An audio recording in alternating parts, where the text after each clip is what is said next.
My name is Victor Hale, and for a while my own son thought I was nothing more than an old frail man with empty pockets. He tried to take my company, my legacy, and my dignity, believing I was too weak to fight back. What he didn't know was that I still had the sharp mind, the will, and the truth on my side, and I was ready to use them all. I stepped away from the CEO chair 4 months ago, with the polite fiction of health reasons printed in every internal memo. The truth was simpler. I needed distance to see who my son would become without my shadow, and I needed him to believe my shadow had vanished. This morning, the 3rd of March, the house was quiet enough to hear the sea through double glazing.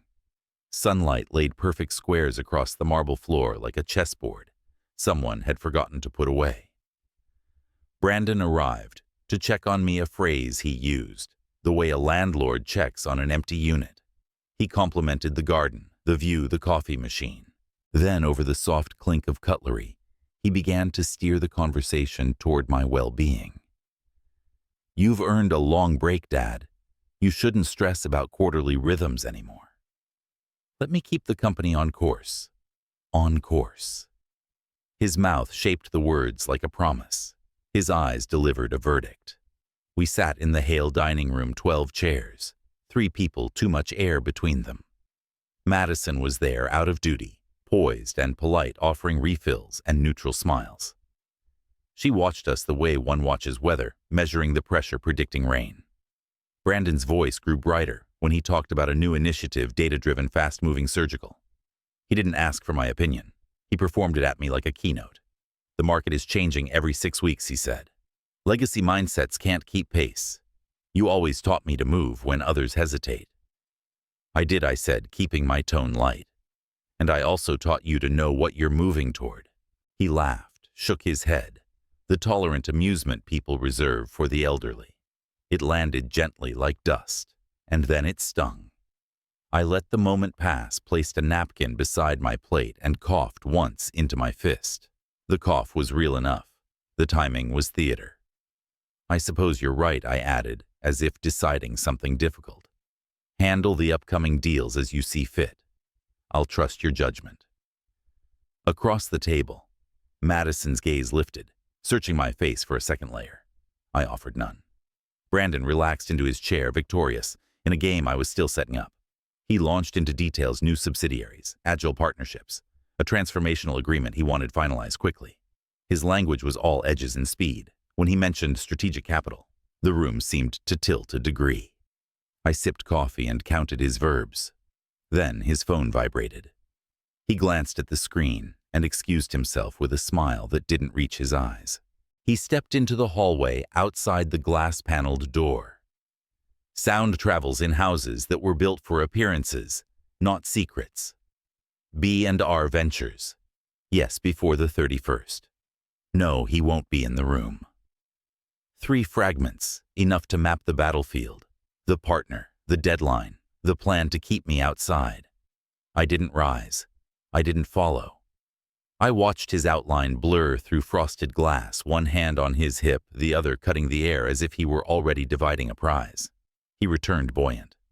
"Sorry, nothing urgent," he said, already finishing breakfast with quick, efficient movements. "I'll have the car swing by the office." "We're pushing a big week, I'm sure," I replied. The sun found Madison's wedding band and held there a small hard star. She tipped the coffee pot toward me, then toward him, and said nothing. She didn't have to. When people stop speaking their doubts, their eyes file the report. Brandon kissed her cheek, patted my shoulder, and left with the easy stride of a man who thinks doors open because he approaches them. The house inhaled the silence he left behind. I remained at the table, tracing the rim of my cup with a finger until the heat faded. Outside the windows, the lawn fell away to the bluff and the long, calm sheet of Pacific. I rinsed my cup, set it gently in the sink, and let the water run until it cooled my fingertips. In the reflection on the window, I saw my own posture straight enough, slow enough, indistinct enough to be underestimated. Useful. The day would give me what I needed: a name, to follow a date, to aim for a son, to teach a hard lesson. Plans don't require anger. They require alignment of facts of timing, of people who prefer quiet to noise. I had been quiet long enough. The glass still held Brandon's silhouette in my mind. The angle of the phone, the decisive nod, the small smile that assumed a future. I committed every detail to memory, along with 3 words and a date. B&R Ventures, March 31st. Keep him out of the room. When I finally stood, the chair's legs whispered across the stone. The chessboard light on the floor had moved a square. That was all right. My game is patient. My pieces are patient, and patience rightly used is faster than speed. March 10th began, with the kind of sky San Diego sells on postcards, bright, uncomplicated a lie. I took my time crossing the Marina boardwalk to a small cafe, where the barista still remembered how I like my Americano, no sugar, extra space to cool. Daniel arrived 3 minutes early, tie loosened, eyes clear in that way accountants get when they smell numbers that don't add up. He asked about my health first. I let the question hang, adjusted my cuff, and gave him the version of me Brandon wants the world to see. Slow, grateful, a touch out of breath. Then I steered us where we needed to go. I want a full sweep, I said. 6 months. All non-standard vendor flows. Consulting fees, anything passed through shell entities. Daniel didn't blink. You're thinking related party exposure. I'm thinking speed, hides fingerprints. We'll find what he didn't have time to clean. We took the corner table by the window. Daniel opened his laptop, angled the screen to shield it from the room, and began sketching a map, treasury outflows, memo lines, seasonal variances. There it was, thin threads of advisory payments bleeding out on a regular cadence to a new name, B&R Ventures. Small tranches at first, then bolder, like someone testing a fence, then driving a truck through it. Looks like onboarding fees, he murmured. Except we didn't onboard them. And whoever coded these used a legacy vendor tag. They were either careless or assumed no one checks the old buckets. Careless is good, I said. Careless leaves doors open. He glanced up. Victor, if this becomes a board fight, you know how Brandon will frame it. As an old man's pride, I said, smiling, let him. Meanwhile, we need facts. Keep this between us. And Daniel. Yes, you'll hear from me less than you're used to. I'm not keeping pace the way I did. I let the sentence trail off, as if admitting something I didn't want to say. His jaw worked once sympathetic. He believed me, or he understood to pretend. Either outcome served. By afternoon, I was at Mariner's Table, the restaurant that hides people in plain sight, with dim lighting and linen that absorbs sound. Evelyn took the private room in back coat, still on a legal pad, already full of arrows and statutes. She hadn't changed economy in her movements, precision in her language, a surgeon's preference for clean cuts. You know why I called you, I said. I do, she replied. And I know what Brandon tried with me 2 years ago, locking legal out of strategic meetings, then blaming us for slowing execution. I remember who stopped that. I didn't bring you back for nostalgia. Good, because this isn't sentiment. She slid a thin folder across the table. Key contracts flagged for change of control. Your signature is a condition precedent on 3 of them. One of those is Metatron. I leaned forward but didn't touch the paper yet. If he tries to move board control without clearing those clauses, counterparty can freeze performance, she said, and if penalties kick in, the board will have to ask why he pushed timing. That's your leverage. Not noise. Terms. The waiter left us alone with a quiet bowl of olives and the hum of rich people pretending not to overhear each other. I told Evelyn what Daniel had found advisory fees B&R crawling up our ledgers like ivy. She listened, eyes on the corners of the room, as if mapping our exits. You'll need independent corroboration, she said. Find a non-hail node that touches B&R bank routing, registered agent, anything. If we tie that to a family relation, it's not just governance, it's conflict. You expect a relation, I expect patterns. Brandon doesn't invent, he imitates. He learned from people who use family to blur lines. The door cracked open then, and the waitress ushered in a couple on their way to the wrong room. Madison stood there a beat too long, eyes landing on Evelyn's folder, before darting back to my face. Surprise, then calculation, then a quick recovery. Sorry, she said, smile neat and practiced. Wrong room. It happens, I replied. Her gaze flicked to Evelyn again. Hope you're both enjoying lunch. She left and the door sighed shut. Evelyn arched an eyebrow. Problem. Possibly a solution, I said. Madison sees more than she says. She's learned to survive the noise. When we finished, I paid in cash. Old habit. Outside the bay threw back the late sun like polished steel. I walked the long way home, replaying that look on Madison's face. Concern. Loyalty. Fear of being seen in the wrong story. All useful, in different ways. At dusk, Daniel's message arrived, not a call, just a link to a shared folder and a single sentence, found routing overlap. I opened the documents on my study desktop. The advisory outflows to B&R rolled forward into an account held by a trust with a familiar trustee, Raymond Knox, yes, but alongside him another signer, James Whitaker, father of Madison, Brandon's father-in-law. I read it twice to be sure the pattern wasn't wishful thinking. Name, address, EIN cross-referenced filings. Clean, tight, ugly. Money moves fastest when it believes it doesn't have to hide. I forwarded the packet to Evelyn and waited. It took her 11 minutes to call. This is enough to trigger a formal inquiry, she said, voice low. Between the advisory fees and the related party link, the board can't ignore it. Not yet, I said.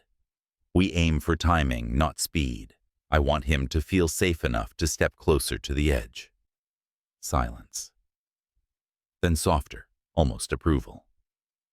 You always did like building the whole bridge before inviting people to cross. People prefer bridges to cliffs, I said, until the bridge runs out. She arrived at the house after 9 rain, starting to stipple the flagstones. In the study, I finally opened the folder she'd given me. Metatron in neat black print. The change of control clause circled like a pressure point. She placed a second thicker binder beside it. Board procedures. Emergency powers, suspension triggers. Read the highlighted sections tonight, she said, and then set one last document in front of me. Something she'd kept back until the moment felt earned. Her hand stayed on the cover, a heartbeat longer than necessary. You asked for leverage. You also asked for certainty. I met her eyes. She lifted her hand.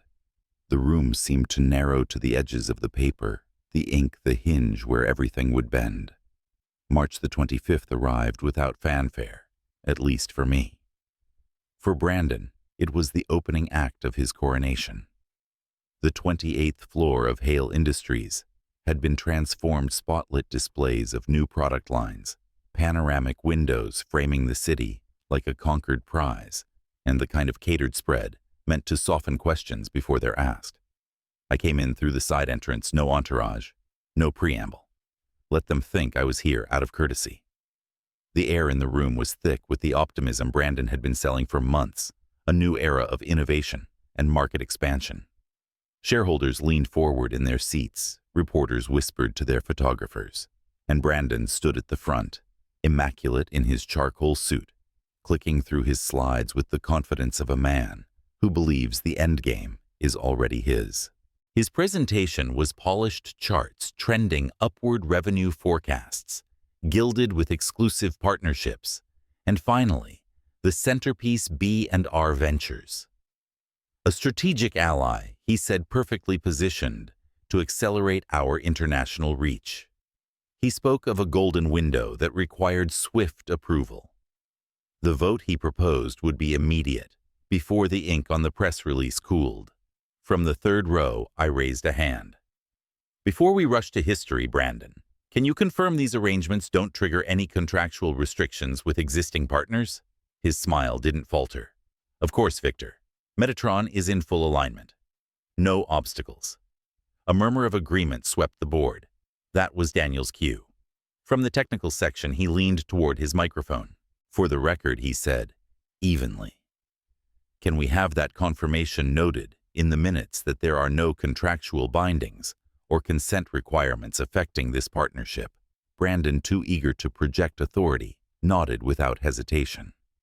Put it in writing. No such bindings exist. The stenographer's keys clicked like a countdown clock. Across the room, Evelyn hadn't moved since the presentation began.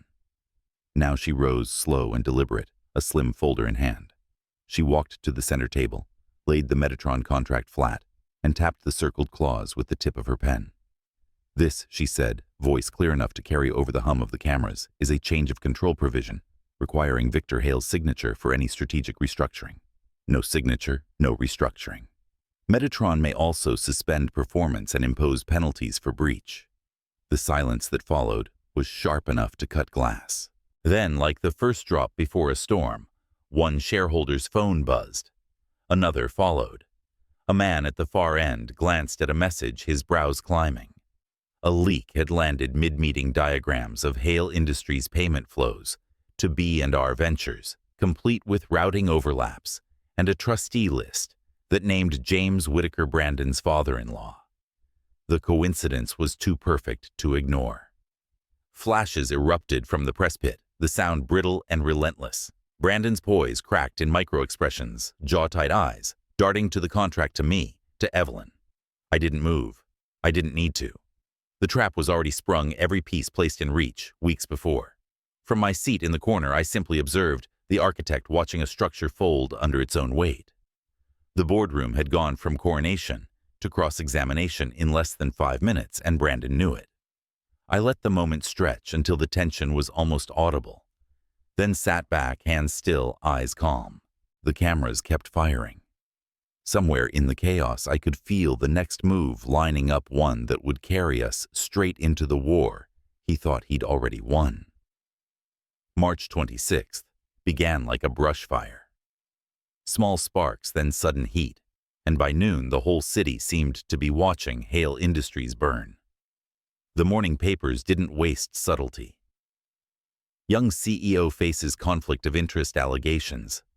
Tied to wife's family screamed across the front pages. By the time the markets opened, 3 more outlets had run similar stories, each quoting sources close to the boardroom and hinting at impropriety between B&R Ventures and Brandon's in-laws. I didn't give a single interview. In fact, I didn't even step outside my office that morning. The less I said, the louder the numbers and the recordings would speak. Brandon, on the other hand, couldn't help himself. By mid-morning, he staged an impromptu press huddle in the main lobby. Cameras crowded the narrow space lenses, jostling for focus as he leaned against the podium. B&R Ventures remains our strategic partner, he declared, smiling a little too tightly. Any suggestion of wrongdoing is unfounded. The questions came fast. Mr. Hale, is it true the Ventures trustee is your father-in-law, James Whitaker? His jaw twitched. This isn't about personal connections. It's about opportunity. He didn't deny it. In trying to swat away the implication, he'd just confirmed the link. By early afternoon, the story had evolved into a rolling headline on every business channel. Market analysts speculated on possible SEC scrutiny. The company's share price shivered with each passing hour. That evening, I met Evelyn and Daniel at Mariner's Table, a discreet corner restaurant tucked away from the financial district's noise. The lighting was low, the booths high-backed, perfect for conversations no one else needed to hear. Daniel slid into the seat opposite me, phone in hand, his eyes lit by the latest trading updates. Volumes up 200%. Shareholders are getting spooked. Evelyn sipped her coffee, calm as ever. He's chasing the narrative, not shaping it. Every word he says is adding weight to the fire. We discussed timing, not tactics. Brandon was already doing the heavy lifting himself, his overexposure ensuring every slip would be captured and replayed.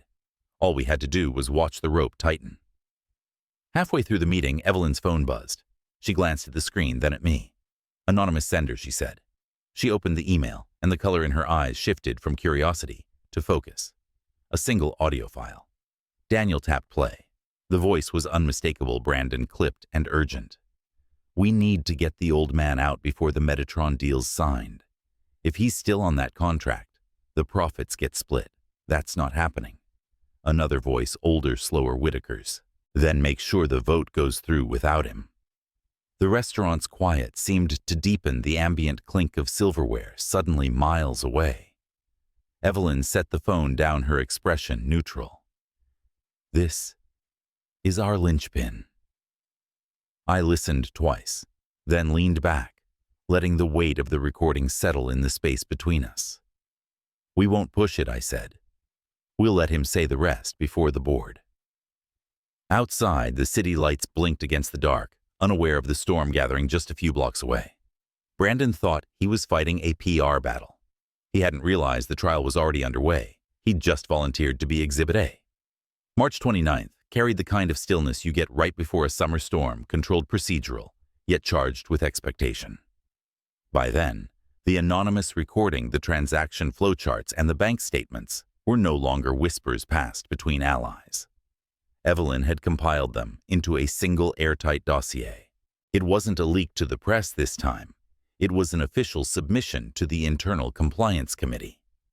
We met in Evelyn's office early that morning. Her conference table looked more like a war map, folders, stacked in precise order tabs color-coded to match the index. Daniel had his laptop open, a live feed of market activity on one half of the screen, and the company's internal server status on the other. Every document here cross-references another, Evelyn said, sliding the top file toward me.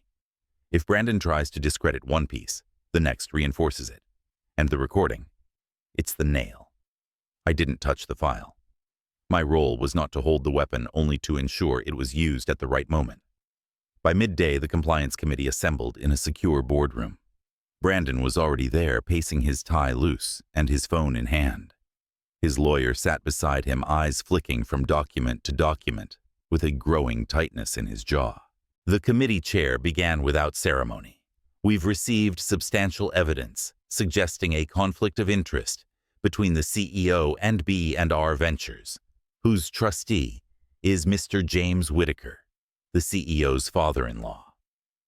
Brandon's lawyer interrupted, calling the materials inadmissible hearsay. Evelyn didn't raise her voice. She simply pressed a button on the small speaker in front of her. Brandon's voice filled the room. We need to get the old man out before the Metatron deal's signed. If he's still on that contract, the profits get split. That's not happening. And then Whitaker's reply. Then make sure the vote goes through without him. No one spoke for a full 5 seconds. The silence was heavier than the accusation itself. Daniel leaned forward, pulling up a projection on the wall, a clean, indisputable diagram of cash flows from Hale Industries to B&R Ventures timed within weeks of critical contract milestones. This isn't market coincidence, he said. It's deliberate. By the time we broke for a recess, Brandon's defenses had thinned. His lawyer whispered rapidly, glancing at the exit as though weighing the optics of retreat. Meanwhile, Evelyn was already in contact with Metatron HQ. On a secure video call, their lead negotiator confirmed to her and, crucially, to the committee, that I had not signed over any operational authority, nor committed to a that gave the board everything they needed. The chair read from the company's internal governance code. In the event the chief executive officer is under credible investigation for conflict of interest or breach of fiduciary duty, the board may vote for immediate suspension. The vote wasn't close. Brandon was suspended on the spot. His corporate access was revoked before he left the room. His key card wouldn't even get him to the parking garage. As the meeting closed, the chair announced a special shareholders meeting will be held on May 4th to elect a permanent CEO. Brandon's footsteps were quick, almost frantic, as he left the building. I stayed behind, letting the boardroom empty, my expression unreadable. The board had moved the queen into my hands. Now the endgame was mine to play. April 5th was not just a date on the corporate calendar, it was the battlefield. The shareholder hall was packed to the walls. Cameras lined the back row, their red lights blinking in quiet anticipation. Representatives from Metatron sat near the front, their expressions neutral but watchful. Every seat hummed with unspoken tension. Brandon stood at the podium wearing the kind of suit you rent for a court appearance. His smile was too controlled, his eyes darting between friendly faces in the crowd, searching for support that might not be there. "Ladies and gentlemen," he began, voice softening into practiced humility. "I've made mistakes, I admit that. But I ask you, my colleagues, my partners, for a second chance. My vision for Hale Industries is stop the video," I said from my seat. My voice cut through the hall like a clean blade. The live feed from his presentation froze mid-frame. Heads turned. I walked up to the podium, not rushing, not limping, not playing the frail old man he'd wanted the world to see. Let's give everyone the full picture. The screen lit again, but this time it wasn't Brandon's carefully edited footage. It was the uncut audio from weeks earlier. His voice played clearly for the entire hall. "We need to get the old man out before the Metatron deal's signed. If he's still on that contract, the profits get split. That's not happening." Then Whitaker's voice followed. "Then make sure the vote goes through without him." Gasps rippled across the room. Even the Metatron reps exchanged glances. Brandon tried to speak, but his microphone was still locked to my channel. Daniel stepped forward with his laptop, the projector now showing a forensic breakdown of the company's finances. "Here's the flow of funds from Hale Industries to B&R Ventures, Brandon's father-in-law's entity, timed precisely to key contract events. Had this continued, the Metatron partnership would have been compromised, costing us tens of millions in penalties and lost market share." Evelyn took the mic next, holding a single sheet of paper, and per Section 14 of the Metatron Agreement. The change of control clause, any shift in company leadership not signed by Victor Hale, is null and void. It also incurs an immediate breach penalty in excess of $8 million.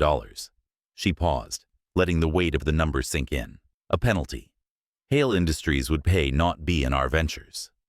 The room was silent except for the faint hum of the projector. I looked directly at Brandon. No anger in my tone, just clarity. "I founded this company with my hands, my mind, and my name. I am not old, I am not weak, and I am certainly not poor, but you." I let the pause stretch. "You've just lost the one thing money can't buy back: credibility." The cameras caught the moment he looked down, unable to meet my gaze. The chair of the meeting called for the vote. Ballots were cast, collected, and counted under the eyes of both legal counsel and the press. The final tally left no room for doubt. Victor Hale reinstated as CEO by a landslide. I turned to the Metatron table. "Daniel Cho will serve as Deputy CEO, effective immediately. Our partnership is not only secure, it's moving forward today." I signed the contract there on the podium, handing it to the Metatron rep, who shook my hand for the cameras. The hall erupted in applause, not the polite kind, but the relieved, unanimous kind that marks the end of a storm. Brandon slipped out through a side door. This time there was no strategy left for him to play. The board was mine, the game over, and the victory complete.